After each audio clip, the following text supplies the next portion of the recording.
పుట్టిన వానికి మరణము తప్పదు, మరణించిన వానికి జన్మము తప్పదు.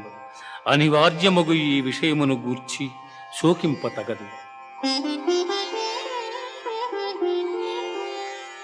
హతో వా ప్రాప్స్యసి స్వర్గం జిత్వా వా భోక్ష్యసి మహీం.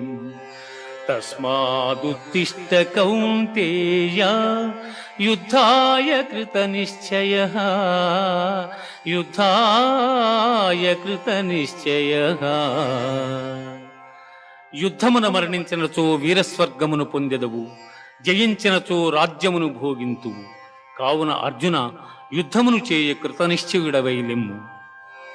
కర్మణ్యేవాధికారస్తే మా ఫలేషు కదాచన, మా కర్మ